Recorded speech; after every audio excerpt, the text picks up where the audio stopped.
Bumol! Bumol!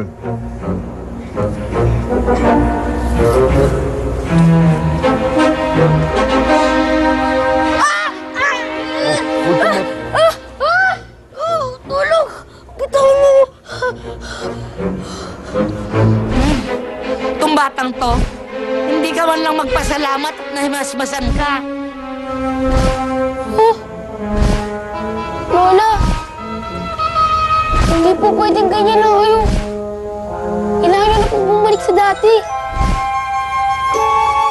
Ha? No way!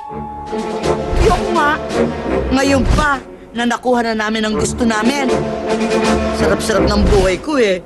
Kahit saan nakakagala ako, no? Oh, tignan mo ang lolo mo, oh. Parelak-relak na lang. Pataba-taba ako na lang. Happy, di ba? Oh, bakit pa kami babalik sa dati? Tama!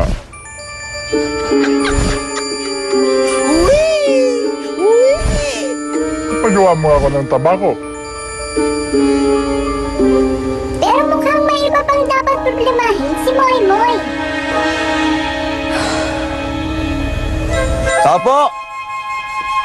Tao po, buksan niyo yung gate!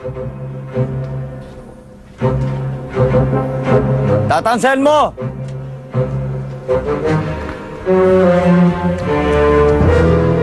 Bukas yung gate.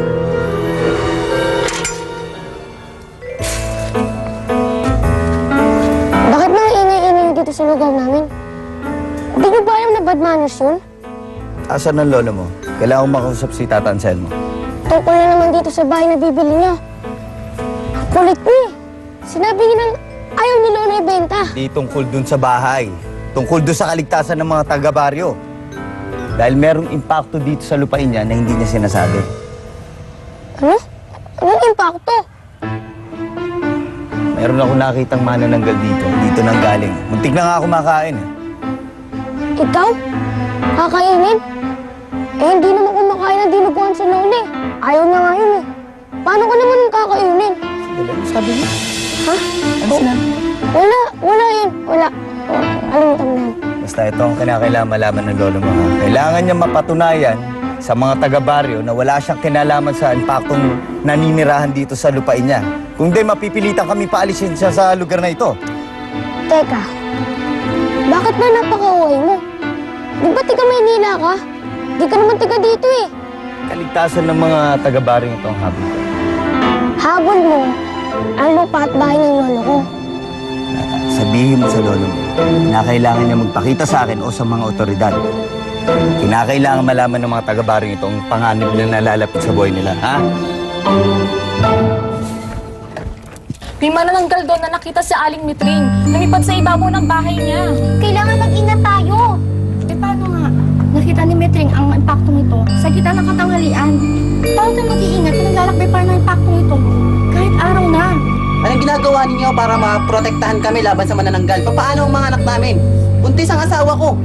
Ayoko siyang makain. At ang mga anak namin. Sandali lang, sandali lang. Una, kailangan natin munang malaman kung may katotohanan ng kwentong ito. Pangalawa, kung totoo ang kwento, kailangan nating malaman kung saan ang galing ang impacto ng masugpo natin. Dapat aksyonan niyo yan, Kap. Tama yan. Bigyan niyo ng aksyon yan. Gumawa kayo ng aksyon. Kayo po ba ang kapitan del barrio? Oo, ako nga. Kinakailangan mo natin mag-usap.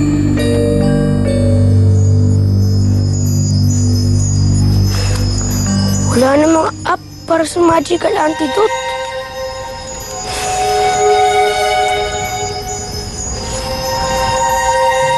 Ay!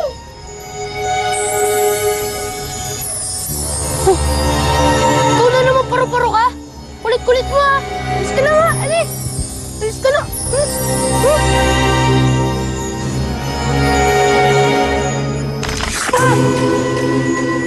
Aray! Aw! Tao po! Tao po!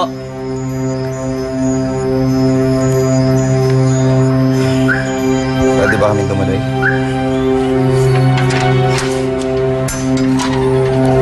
Salamat ah. Asan yung lolo mo iyo?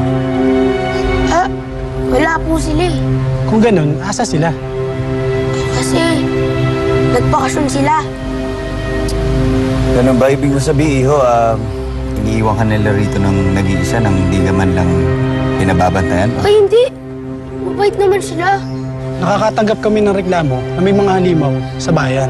At dito sa property na to, nanggagaling ang halimaw. Po? Ito si Mr. Macayo mismo ang testigo dito.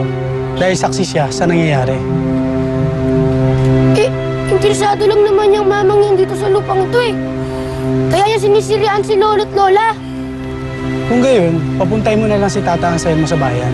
At sila lang ang sumagot sa mga reklamo laban sa kanila. Sige po. Makakaalis na kayo. Salamat, Iho.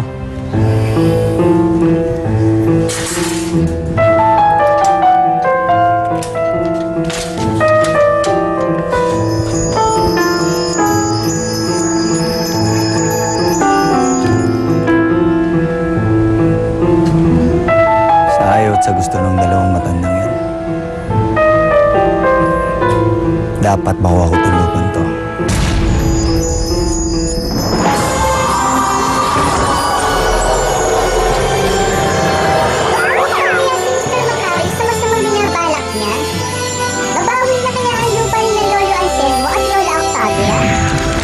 Tuloy natin ang kwento sa pagbabalik ng Pidol's Wonderland!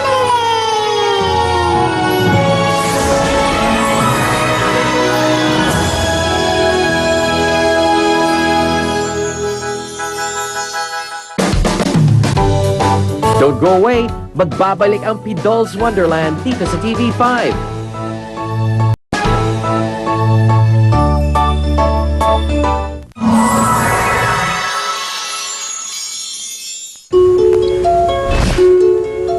Kailangan na natin bumalik sa dati, Octavia. Ha?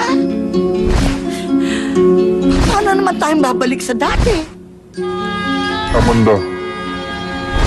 Ang mundo ang ipabago sa isip ko.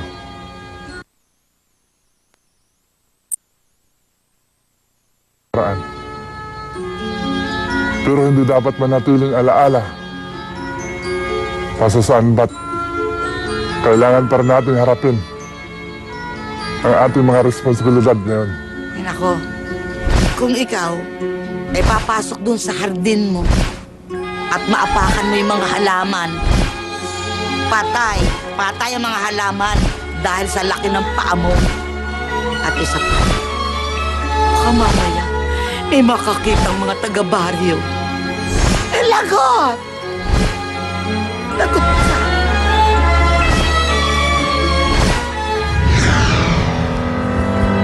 Loy! Kaya mo yan! Kaya mo maibalik sa dati ang lolo't lola mo! Kukuha ako ng halaman. Para kanila lolo't lola. Walang kukontra ha. Sabi ni lolo, hingi ng permiso. Tabi-tabi po. Mga magagandang bulaklak. Mga lunti ang halaman. Nakikiusap po ako sa inyo. Kukuha po sana ako ng halaman para kanila lolo't lola. Tulungan niyo po ako. Pasensya na po. Bata lang po ako. Akala ko po magaling na ako. Nung ginawa ko yung gamot, akala ko matalino na ako. Kahit magaling ako sa science. Ang yabang-yabang ko. Akala ko alam ko na lahat ng ginagawa ko. Tulungan na po ako. Nag-aalala na po ako nila lolo't lola. Namimiss ko na po sila. Tulungan na po ako. Yun lang ang hinihintay nila. Ang ituloy mo silang mga kaibigan. Ito ang mga sakap na kakailanganin mo. Wala nang tinik. Hooray! Sa tulong ng paru-parang si Lorena, natuklasan niya ni Moy Moy ang solusyon sa kanyang problema.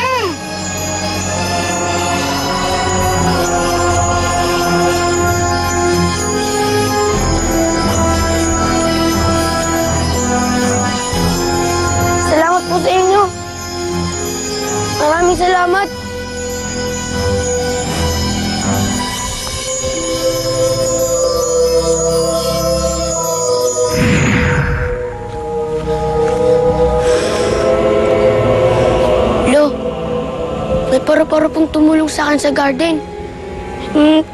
Tinuruan niya po ako kung ano po ilalagay ko dito. Si Lolo na. Siya ang nag-aalaga sa hardin. Kailangan ko lang po sumunod sa lahat ng sinasabi niya. Hindi ko nga po sigurado kung e-epekto eh. Pero sana, bumalik na po kayo sa normal.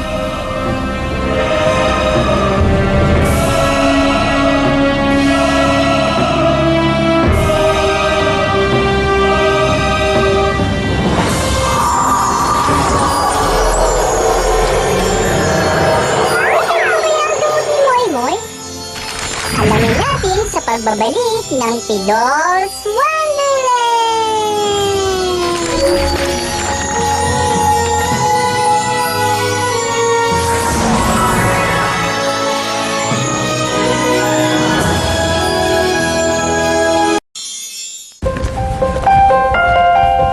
Tao po! Tao po!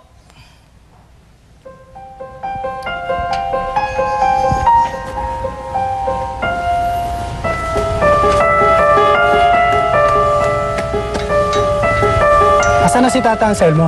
Bakit hindi siya pumunta sa bayan? Kasi matanda na po si Lolo. Hirap na po siyang bumiyahe.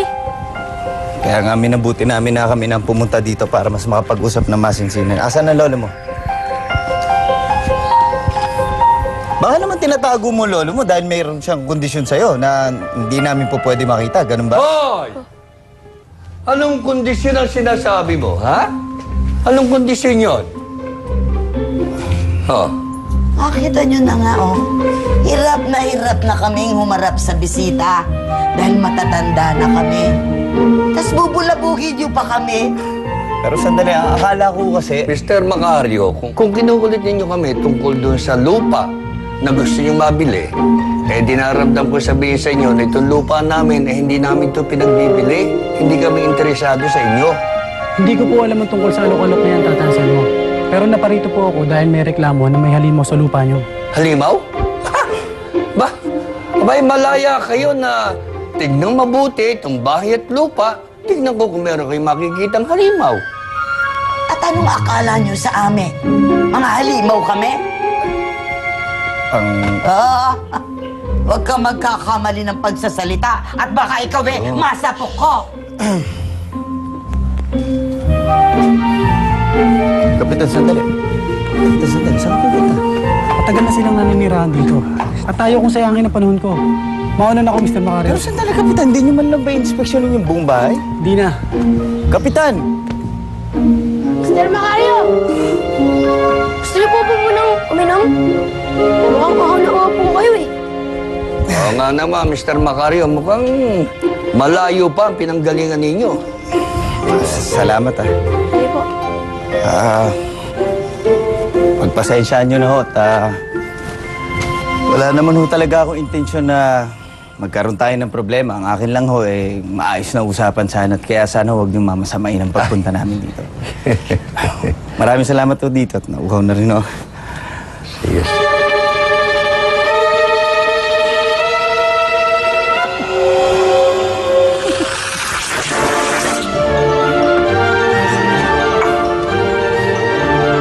Hoy! Ano ginawa niyo sa akin? Bakit lumita ko? Bakit yung ginawa to? Ha?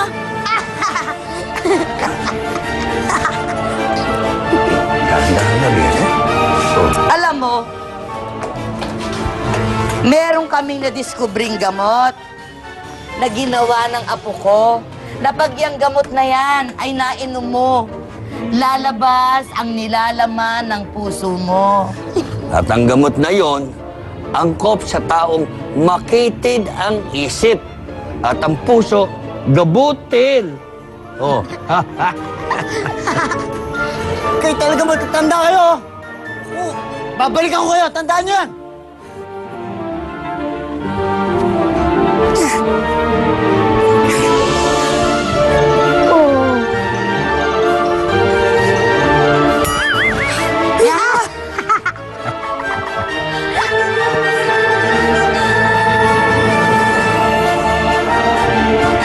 Bye-bye. Bye-bye. Okay. Galing, ha? Siyempre po. Gagawa pa tayong gaba. Matalino talaga po. Mana sa lolo.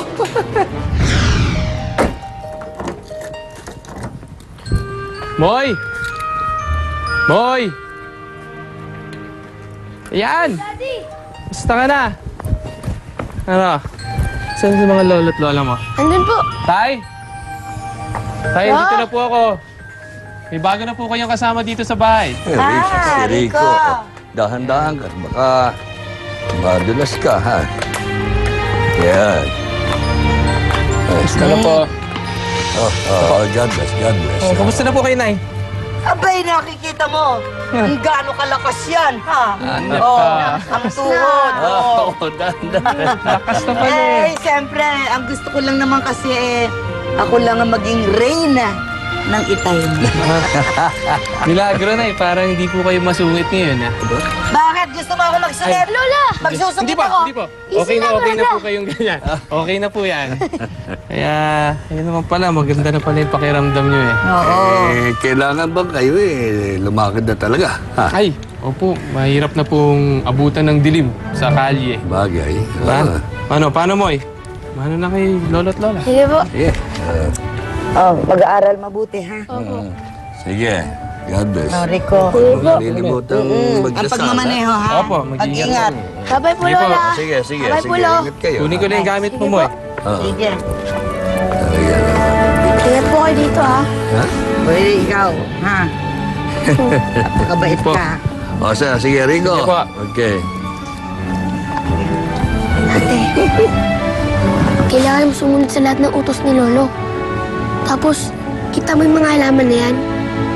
Bantayan mo yan, alagaan mo yan. Tapos, kausapin mo ng maayos. Sige, kung hindi, baka malagot ka. Sige. Bye-bye. Sige po, Lo. Ingat. Ah, Lola, sige. bye-bye po. Okay. Sige po. Paalam po. Paalam mo, Moy.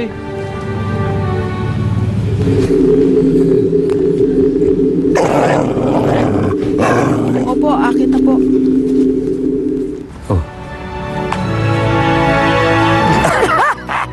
Ikaw talaga, oh. Ayos ba? Ayos na ayos.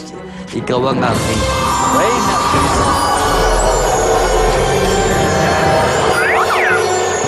Mabuti na lang. Nakasolusyon na ni Moy ang problema niya. At dahil sa nangyari, natutunan din ni Moy na mas maging mapagmahal sa kanyang lolo at lola. Sana pag-aaral niyo rin si Moy. Mahalin at igalang niyo ang inyong lolo at lola. Hanggang sa muli, magkita-kita tayo ulit sa susunod na linggo. Dito lang sa Pidol